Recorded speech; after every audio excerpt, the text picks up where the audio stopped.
Hello, I'm Laura Painter. You're watching ABC 10 This Week. We're getting our first look at the renderings for a proposed new stadium at Sacramento State. Plus, in dollars and cents, why some banks are putting the brakes on buy now, pay later plans, how these changes could impact your payment options. And we hit the back roads. Our destination's a place that was once home to a Native American community and the Grateful Dead Band. ABC 10 This Week starts now. Well, Sacramento State has been on a roll, making some pretty big athletic announcements as the campaign for the Pac-12 Conference continues. These new stadium renderings are proof of it. They were just released last night. Also, the NCAA announced Sacramento again will be hosting rounds of March Madness with Sac State as the host. ABC 10's Devin Truby joins us live and talk about some exciting times, huh, Devin? Oh, absolutely, Chris. So much is happening here at Sac State to raise the athletic profile of not just the university, but for the city as a whole. I spoke with the athletic director today about the new stadium, some concerns from students, and the overall financial impact as a whole for the city of Sacramento.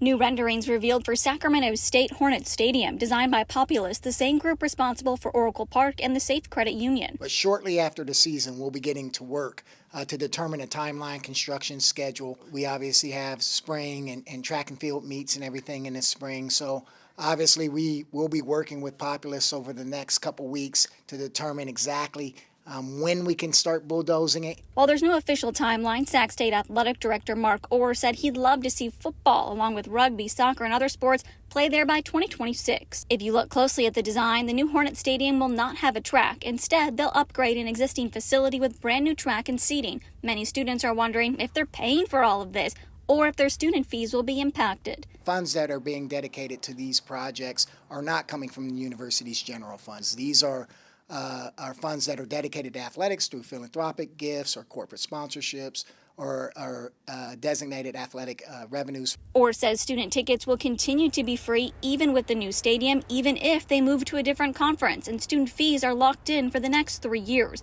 Also this week, Golden One Center said if Sac State moves to a bigger conference, the Hornets can share the court with the Kings. The NCAA also announced Golden One Center with Sac State will host games in March Madness in 2026 for the women and 2027 for the men. Estimates were, about $9.5 million in economic impact, more than 11,000 hotel room nights. The hope is with all of these announcements, this will help Sacramento's sports profile, making it easier for Sac State to join another conference and the city to continue to draw large events.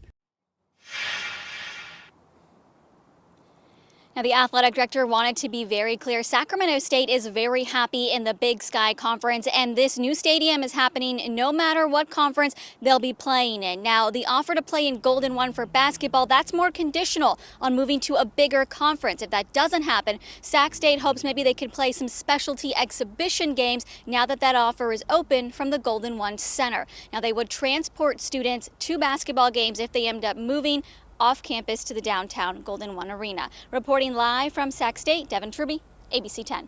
Our Devin Truby live for us tonight with all the developments there. And listen to this, at 1:30 this afternoon, Devin interviews Sac State Athletic Director Mark Orr live on the streaming ABC 10 Plus app to go deeper on this, we know, controversial stadium plan. You can see the full interview there. It's right on the home screen and the raw video section. It's a story we first brought you here on ABC 10. Fair Oaks-based company Anchored Tiny Homes sold tiny homes, or ADUs, to people looking to expand. But as ABC 10's Jeannie Wynn finds out, hundreds of Northern California families claim the company took their money and left their projects unfinished. Anchored Tiny Homes is now under state investigation and has gone out of business. In an intimate conversation, 5 homeowners say they're out hundreds of thousands of dollars because of Anchored Tiny Homes. Our salesperson said if we signed with them that weekend, they would pay for our permit. Seemed to be kind of like the perfect thing. These 5 homeowners. They would do it all for us, and we didn't really have to get our hands into it. I now feel like I've been sort of duped by that. All have one thing in common. We are in 23,000 and we were stuck in permitting. They trusted and hired Anchored Tiny Homes to build them an ADU on their property. They were touted as, the country's premier ADU builder. How many of you have unfinished projects? Throughout the building process, these homeowners say Anchored Tiny Homes failed to provide updates, leaving them to wonder if they'd ever have a finished ADU. How many of you paid Anchored Tiny Homes more than $10,000 to complete your project? $50,000, $100,000, $200,000.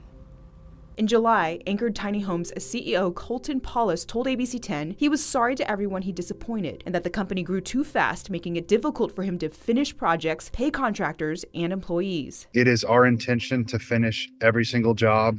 It is not our intention to stop projects. We're not abandoning people and leaving them high and dry. Weeks later, he told his employees he couldn't make payroll. In August, Paulus announced the business would close and he would be filing for bankruptcy. Court records show the company has yet to file for bankruptcy. Former contractors and employees tell ABC10 they have yet to be paid the money they're owed, leaving homeowners to believe they are trying to save time and keep us from suing them. It makes me feel like they're continuing to do what they want to do, and they can, start another business and continue with this scam in another avenue.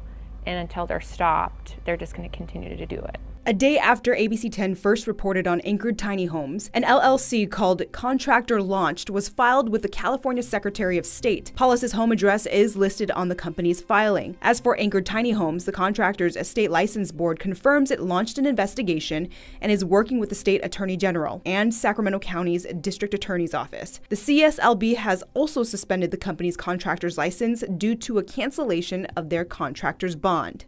CSLB can't act without honest, hardworking homeowners and other complainants coming to CSLB and bringing these things to the attention of CSLB. So now we can get ideas to further educate the public so we can weed out some of the bad actors. The state recently took suggestions from impacted homeowners to possibly implement changes when it comes to contractors' licenses to try and prevent this from happening again.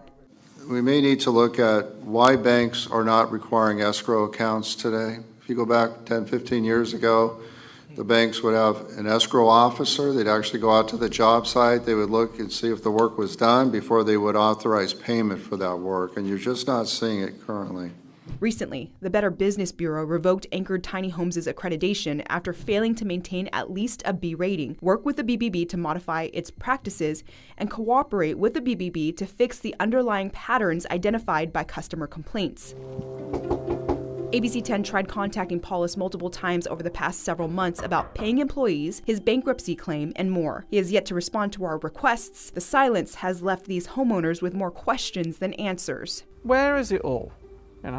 You're pulling in all these few $100,000 and you weren't paying anybody. Where was it all going? Just show us the paper trail. With no confidence any of them will see their money again, they want Colton Paulus to know he didn't just fail at his business.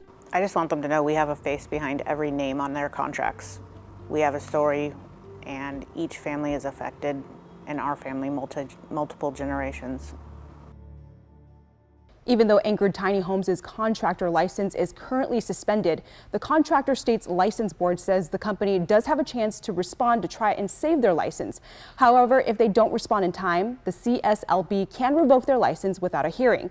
Now, if you have been impacted by Anchored Tiny Homes, so you want to hear from you, you can email your story to thepoint@abc10.com.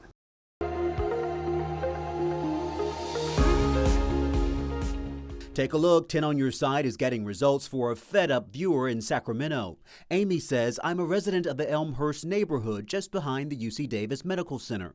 As you may know, the UC Davis Med Center is a non-smoking campus, which is great, but it has caused large groups of smokers to designate the area right outside my residence as their personal smoking lounge. Both my landlord and I have contacted UC Davis's Community Outreach Department, and my landlord has had constant battles regarding this to no avail. Perhaps 10 on My Side can help. Along, not just the trash and the smell of the smoke blowing into my house when I had the windows open, but also just the noise. There would be a lot of, laughing and kind of like it was a break room right outside of my house. We went straight to UC Davis Health, and they released this statement saying, "We appreciate the concern raised by your viewer." The University of California has had a smoke and tobacco-free policy in place on all of its campuses for a decade. They went on to say they've sent messages to staff reminding them to be a good neighbor, to avoid loitering, smoking, or littering in the surrounding area, because caring for the community matters both inside and outside our facilities. I thank you so much. I can't be more appreciative of everything that you did and stayed on top of it. Time now for Dollars and Cents. Just over a year ago, I first told you about buy now, pay later payment plans.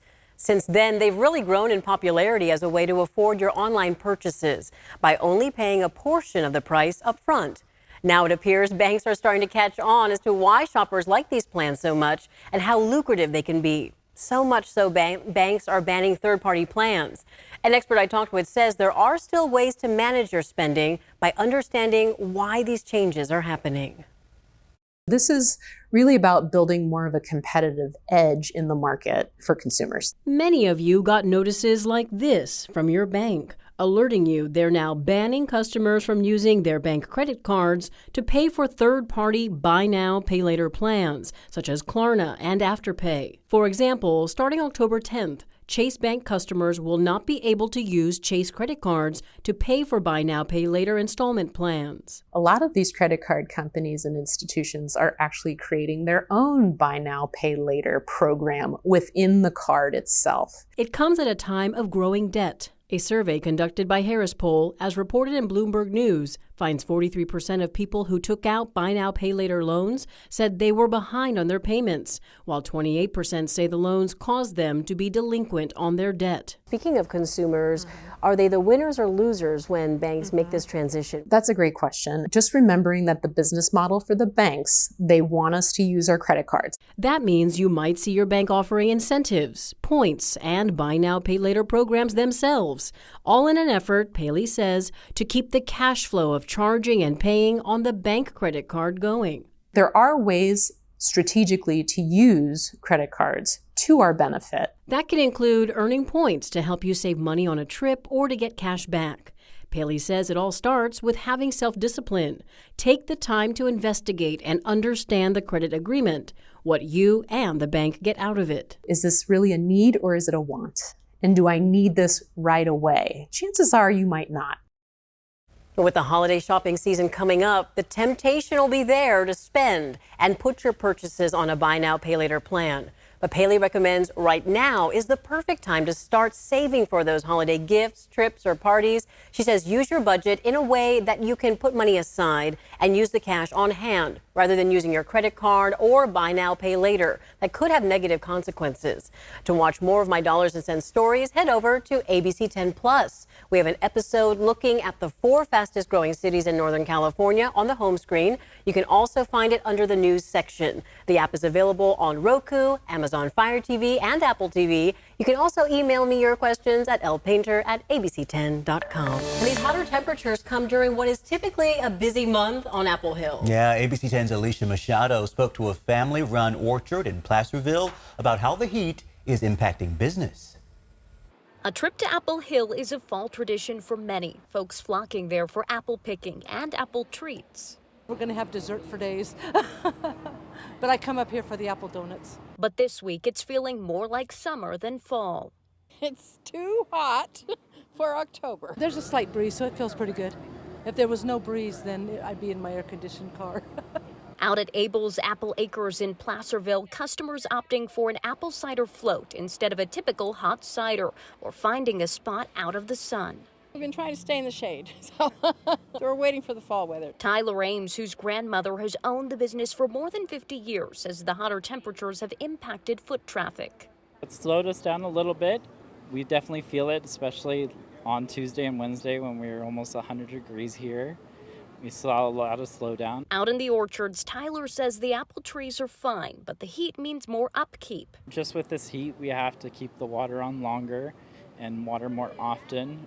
where usually about this time we can start watering a lot less. Abel's is open until December 22nd, but mid-October is their busiest time of year. It's usually that fall weather that you get and the leaves start to fall, which drives people up here, especially in October. Still, despite the heat, we found folks who came from out of state or continued on with planned trips out to Apple Hill. We usually come in November, so we couldn't resist though. Everything Apple, we love it. And here's the deal. They do recommend coming earlier in the day to try and beat the heat. Their shops and others have frozen drinks as well to help folks cool off. They're hopeful the numbers will be back up this weekend.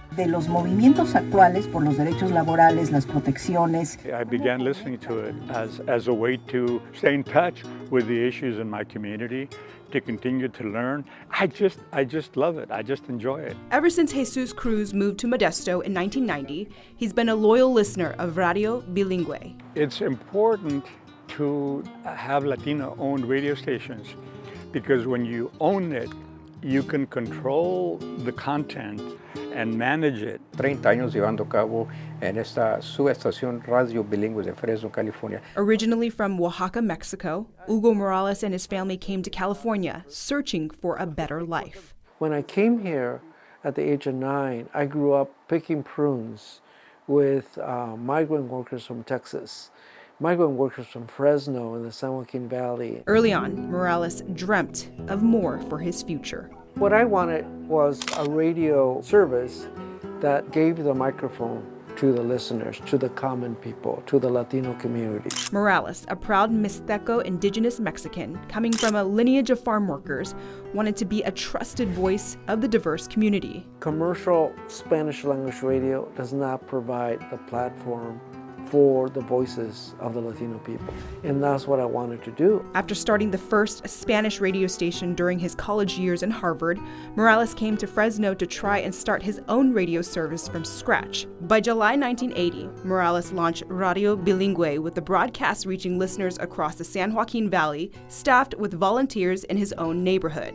Airing in Spanish, English, and several indigenous languages, it is one of the first Latino-controlled FM radio stations in the country. We train workers, women and men, and youth to come in and get training and be on the air. We literally give the microphone to youth, to women, indigenous people, to farm workers. No matter the success, Morales says he wants his radio station to remain in the neighborhood for the people he represents.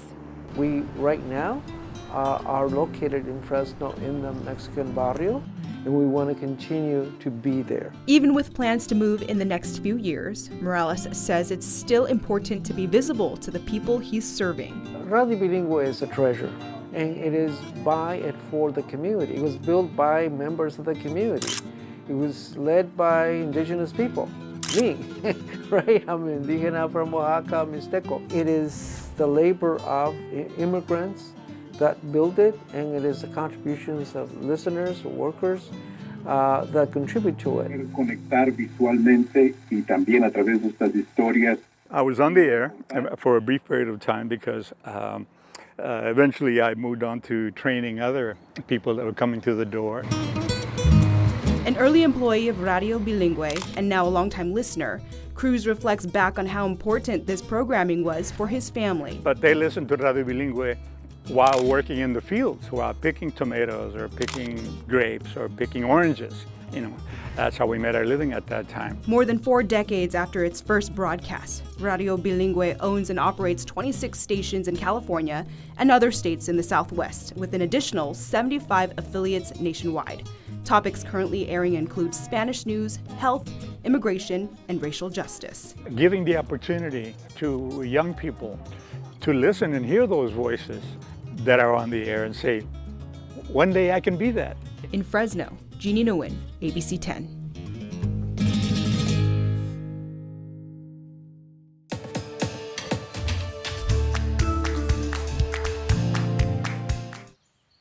Sometimes geological places move on an odd historical path. It has been a historic garden, a rancho, and even the home of a hippie commune.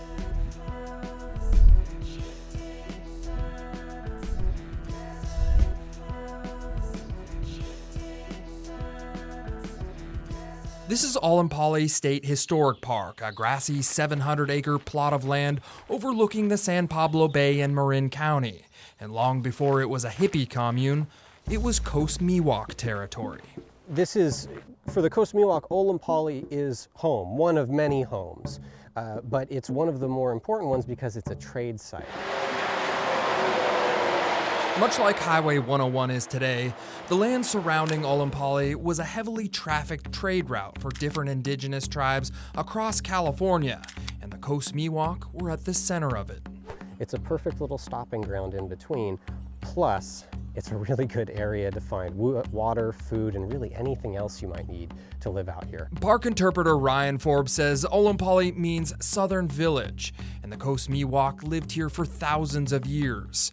These redwood cochas, as they're called, are replicas of the structures they slept in, but many of the grinding stones on the property are real evidence of how they lived. This is just created by grinding into the rock over the years, and you end up creating for yourselves these sort of perfect mortar and pestles that the Coast Miwok are able to use when processing some of the foods that they'll be eating here. Spanish explorers were the first to displace and enslave the Coast Miwok. Then, early settlers following the gold rush built a mansion on their land. This particular mansion is built by the Burdell family. Mr. Burdell was a wealthy dentist in the 1860s, and his wife built an elaborate garden around the mansion. They lived here for many years until eventually the property was sold and another family moved in. So the hippie commune, often called the chosen family, is a small group of individuals came out here around 1967 to start sort of an alternative lifestyle group. The Chosen Family Commune was started by wealthy businessman Don McCoy, who wanted to start a utopian community. That community attracted all sorts of artists, including classic rock band The Grateful Dead, who lived here for just a few months. Right here in the pad, we have shots of them standing here and playing music. Even the commune will end up on one of their album covers. Do you have a lot of deadheads making a pilgrimage out here? We do. There's a decent number of deadheads coming by to stop by and check this place out. The commune didn't last long. In 1969, the mansion caught fire. So an electrical wiring problem is probably what starts the fire, and they're unable to really put it out or stop it before it does, well, all of this. State parks eventually took over the property in order to preserve the odd yet important history. I want us to recognize the people who came before us, but also the beauty of the places that we need to protect, like Olompali. From Olompali State Park, I'm John Bartell. Hope to see you on the back roads. Thanks so much for watching ABC 10 this week. We're here 24/7 on the free ABC 10 Plus app. You can get your news and weather anytime, anywhere. I'm Laura Painter. Take care and see you next time. Hundreds of thousands of policies canceled. Insurance here in the state of California is dysfunctional. People paying more for less. I'm completely not covered for any kind of fire that happened. The issue growing. People can't afford to have the most valuable thing they own. With no simple fix. This is a long-term game. We're in the midst of the largest insurance crisis that we've lived through. ABC 10 investigates California's home insurance crisis. Watch Thursday night on To the Point with Alex Bell.